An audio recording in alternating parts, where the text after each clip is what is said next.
What is the role of data in performance marketing? And to moderate this session for us is none other than the ever so lovely Tabitha Maina. She is a performance marketing manager at IBM, and Tabitha Maina is an effective, innovative marketing executive able to advise businesses on how to unlock business value from investing in understanding the customer and aligning to their needs in order to deliver pipeline and revenue. Those two things are very important, pipeline and revenue. She has proven managerial skills in leading and directing highly successful teams and has worked with big corporations as well as small organizations to deliver success and improved customer experience. She is also a member of the Chartered Institute of Marketing and the Kenya Institute of Marketing with specialties in marketing strategy, performance marketing, digital marketing, business development, corporate communications, and also project management. And if that is not the icing on the cake and the cherry on top, she's also well versed when it comes to client relationship management, priority account management, media relations, and market intelligence. Viewers, it does not get any better than this. Welcome on board, Tabitha. We're glad to have you here, and over to you as you take us through the session. Thank you and welcome. Thank you so much for that wonderful introduction. I want to thank all of you for taking time to be in the summit. I'm hoping that you're taking in as much information as you can. I know I am. And so for this session, we are discussing the role of data in performance marketing. And as a marketer, we are tasked with determining what an individual customer wants at a particular place and at a particular time. And the only way we can do this is by taking data from various sources and being able to analyze it to be able to come up with a particular action. So when we're able to integrate this data, analyze it, decide what is useful, execute whilst allowing iterations to be sure that we're reaching the target audience, measuring and optimizing, then it is safe to say that we have excelled. However, the downside of data is that if we are just collecting data and it is useless and cannot be used to be translated into insights or to be able to come up with a particular action, then there's nothing much we are doing. In performance marketing, where I have been for more than 7 years, we are tasked with increasing pipeline and revenue for business. And we do this through the various marketing initiatives that we engage in. And if we're able to demonstrate that to business, then we are excelling in our KPIs. We must ensure that our marketing initiatives are delivering ROI. I'm sure you've had that a lot during the summit. And there was an introduction of ROA as well to improve the bottom line of the business. So this session is tying up how data is useful for performance marketing. And to do this, having this discussion with my colleagues on the panel to demonstrate their different experiences. So allow me to introduce them. We have Karungari Kahende, who is the head of partnerships at Little, which is a leading super app in East Africa, which began as a ride-hailing company in Kenya. Previously, Kahende worked as a senior account manager at Telem PR and managed clients such as P&G and Visa. She studied PR in marketing at USIUA. Welcome, Karungari. We also have Riku with us. Riku has an MSc in economics and is a managing partner at Ogilvy Africa and is based in Nairobi. Through his 17 years career, he has led digital transformation in J. Walter Thompson, TBWA, and as a country manager of MySpace. He has experience with global, regional, and local clients in over 50 markets. His work has been awarded with multiple Grand Prix and Gold Effies and other industry accolades. We're dealing with a big one here. He's written 2 critically acclaimed books about digital marketing and is a frequent keynote speaker in marketing events, and we're glad to have him here today. And he's currently writing his new book about brand purpose coming out in early 2022. We also have Regina Nyuguto. She's an industry manager at Google Kenya. Welcome, Regina. She's passionate about digital transformation and getting companies started on the journey of digital transformation. Before Google, she had 19 years experience working with some of the biggest brands in the region across various industries to navigate the evolving media landscape in Africa.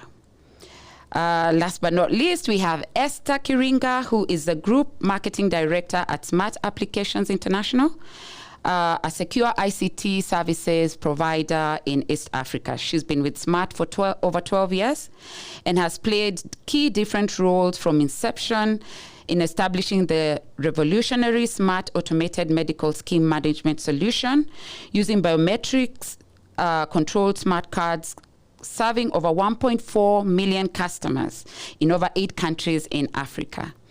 Esther is a performance-driven and a high achiever with combined experience in marketing.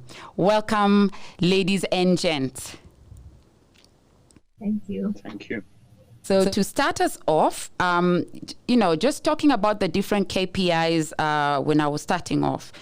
Esther, if you could tell us, given the KPIs of performance marketers and the use of data, and we've had a lot, data is the new oil, how is it aiding performance marketers in your organization?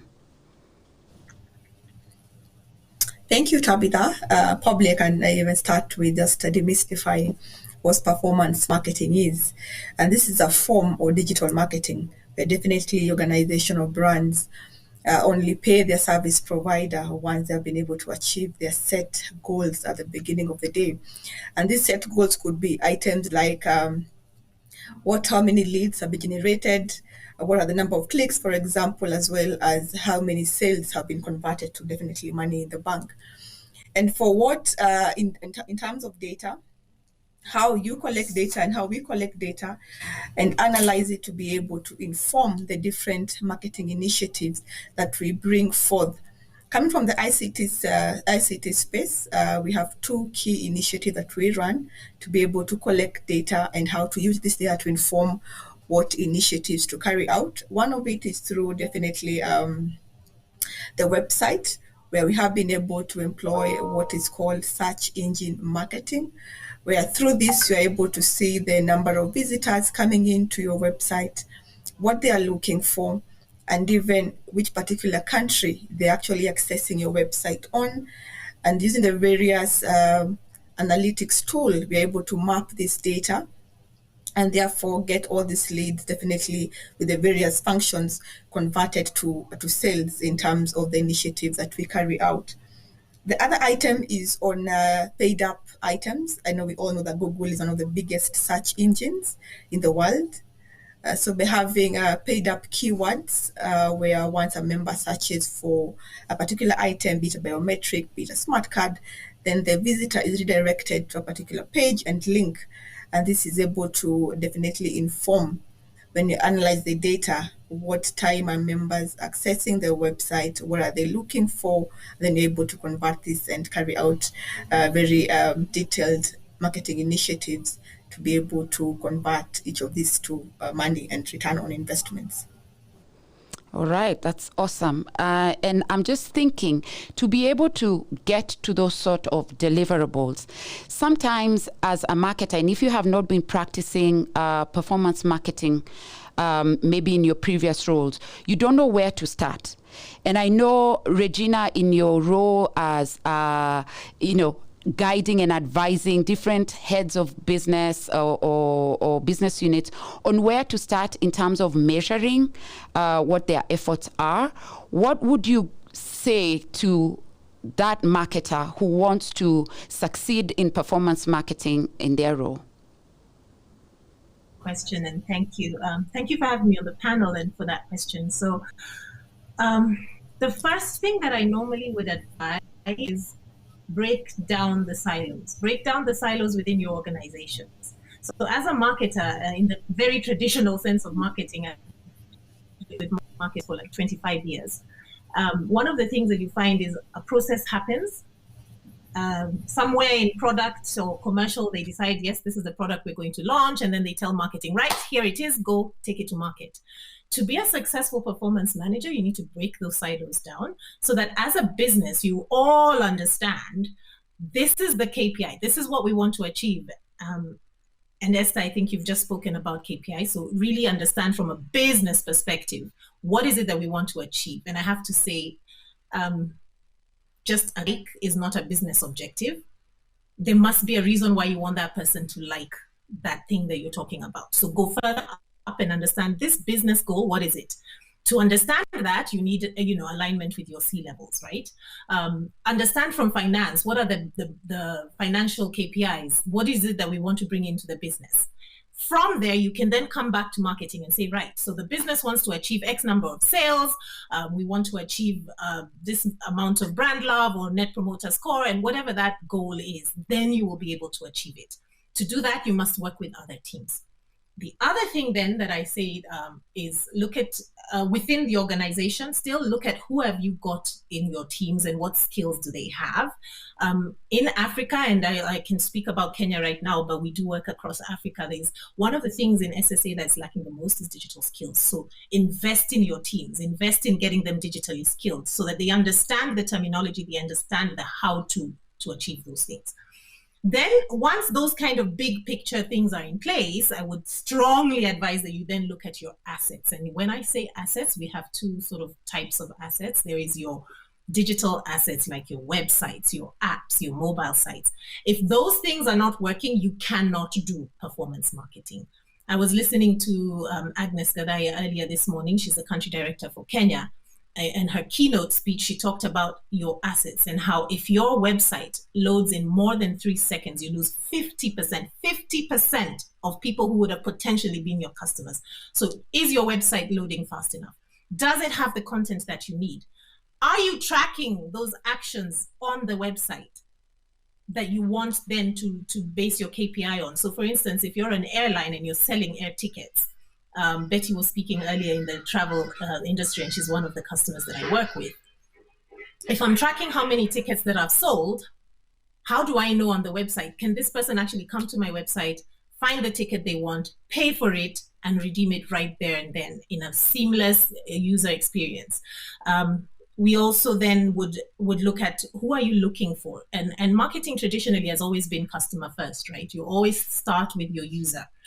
So ever more on digital, right? So, and because we have so much data and because we're able to uncover so many types of audiences for you, be it our audiences, say on Google, for instance, when you buy a campaign, and Esther, thank you, you mentioned audiences on Google, that we're able to tell you this kind of person tends to do this kind of activity, and we would be picking those data points from across our product suite, be it Play Store or YouTube or search and so on and so forth. So we are able to provide them with data.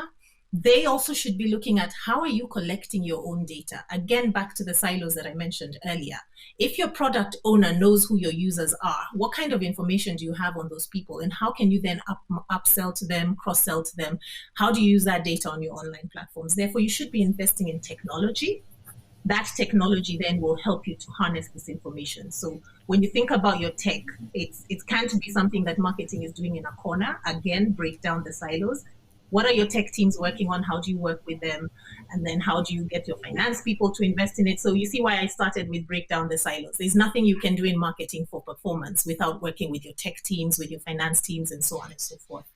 And then at the end of that funnel comes your media and content. So I didn't start by telling you, make sure you buy ads on Google. No. The first thing is build the right platform, build your foundation, your organization, your tech, your understanding your user. And then now it comes to media and tech, and really think about how you're using automation. In this day and age, machine learning is the future. So how are you using that automation to help you then to do your marketing at scale and most effectively and efficiently? And that's a summary of conversations that we would be having with you. Thank you so much, Regina. And I love the fact that you started with break down the silos. And it brings me to my next question, which is to Karungari. Regina is talking about how do we make sure that we are translating our marketing needs as a performance marketing manager. I want to deliver X. But to deliver X, I need the technology to help me deliver that. How are we, or how best should we be articulating these needs? For example, to the CIO, we've said if my website takes too long to click, I'm losing potential customers. I need the tech. I need that from the CIO's office. How do I articulate that or the value that I want to deliver so that then I can get the support that I need? You're on mute.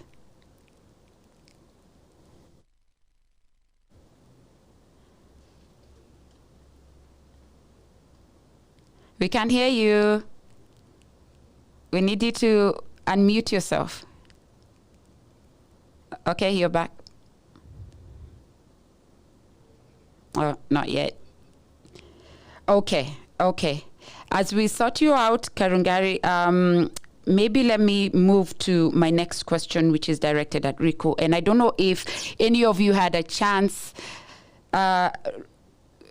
Yes, I don't know how many of you had a chance to see what Riku posted on his LinkedIn. I think he started off with a really nice quote. I'm not going to say it aloud here.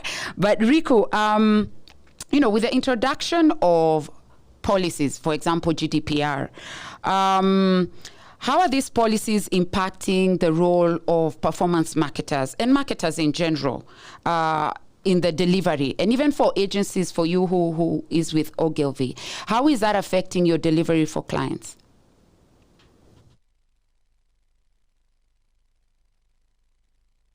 How it was first framed was that it was really about that it's a negative thing, that we cannot collect this data and it will be slowing down the industry. But I have taken completely different standpoint. I think it's better for industry. I think GDPR is great. And I think also the decision to remove third-party cookies will be better for our industry, and it will affect to a better, more effective marketing, because it forces us to really focus on why we are doing these things. I have seen databases from companies where you just collect data just for the sake of it. And I think the background why there is things like GDPR, it's really about, you mentioned it when you started this talk, that data is the new oil. But one thing which we have seen more and more of is that data is also the new oil spill. And the amount of data of how many of us will be victims of privacy theft, for example, in the future is very big. And we can start to see how Apple, for example, uses the data privacy as a forefront in their advertising. So that's why I think GDPR and also removal of third-party cookies is good, because you need to start thinking about why you are collecting data at the first place. Because data is useless if it cannot be turned to insights, if those insights cannot be turned to ideas, and those ideas cannot be turned to action. So you need to be now very mindful of why you're collecting your data, and it starts to become also more clear value exchange between the audience and you, because people are willing to give their data if they get something back. But right now the value exchange has been, we take all your data and we target you with annoying ads. That's not a nice way to do it. And I think the third point, what it means is those companies who have first-party data, for example, stores who have loyalty programs, for example, they will succeed. If you don't have any first-party data, I would strongly advise of thinking about the strategy of getting that one, because the third-party data is not there anymore. But also, then from the targeting point of view, it almost a step back to method that has been very effective and invented before, for example, programmatic buying, and that's contextual advertising. And to do contextual advertising, you don't need to know personal details of that person. And therefore, I'm asking the question, like, for example, I'm a big basketball fan. Is it more valuable for you as a brand to know that I'm a basketball fan when I'm, let's say, in a news site or not consuming it? Or is it more valuable to know that I'm reading a basketball news, watching a basketball game, or even being physically in stadium? So therefore, I think the resurgence of contextual marketing has been good thing, because in quite often it's a much more effective way than to know every single detail of your audience. Because yes, I love basketball, but the mindset of when I'm interested about basketball is limited. You target that ad on the wrong time, it's worthless to me.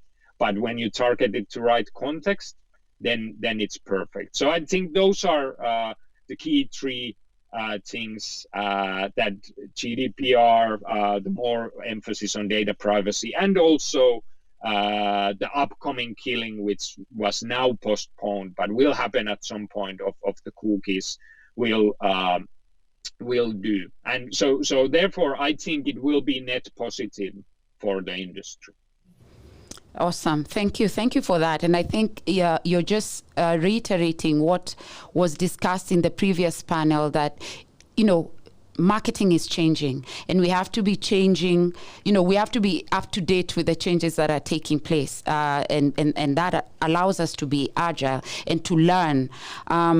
So Karungari, I want to give you an opportunity to just share with us, just in terms of how are we able to articulate to the different silos what value we're bringing to the table and what help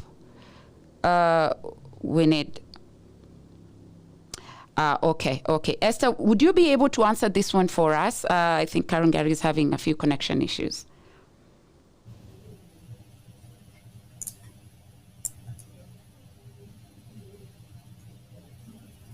Yes, Tabitha, please, you can come again. Sorry, I didn't get you.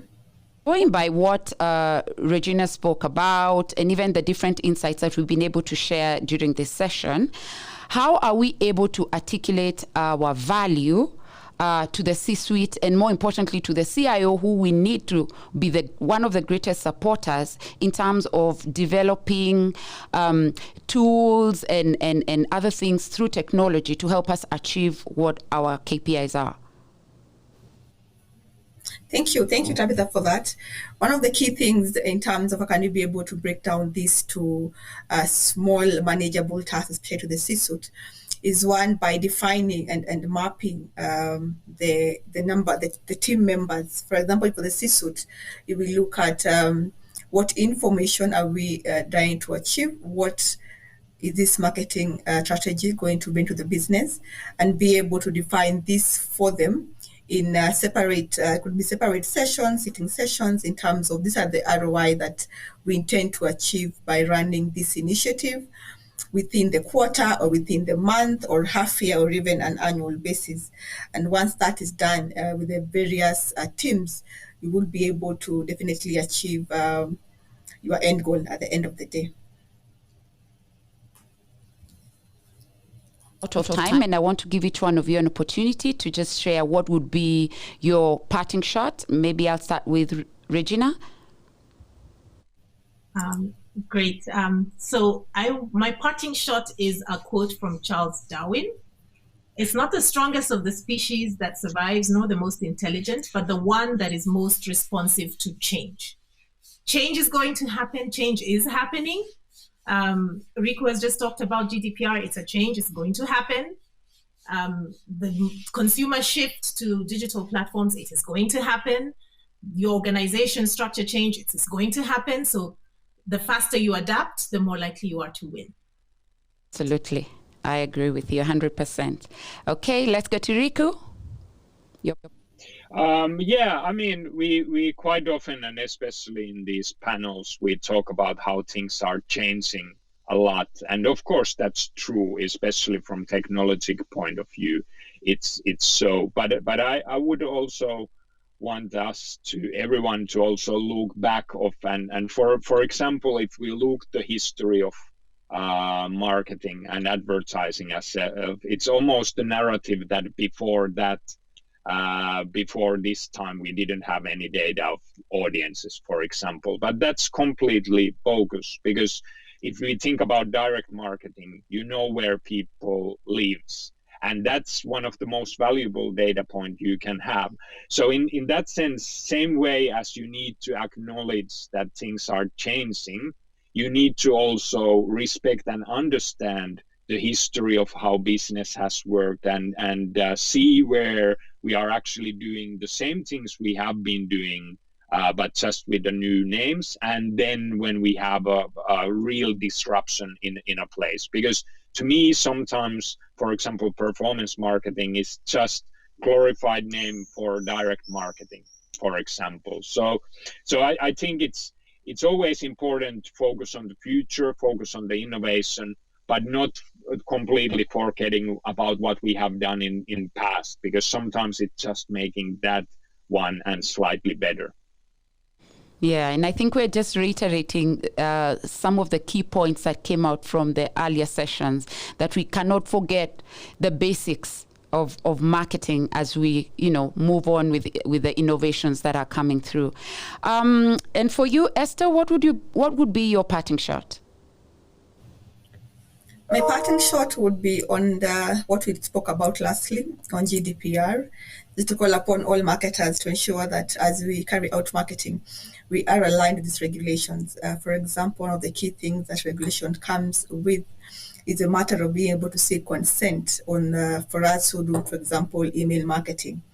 Yes, so we need to definitely look at the GDPR rules and what they are saying to ensure we are very much aligned with the change in the regulations that definitely the GDPR regulations have come with. Absolutely, I agree. And for as long as we keep the customer at the forefront and we're big on what that experience is, we will honor things like GDPR. So thank you, everyone, and back to the studio.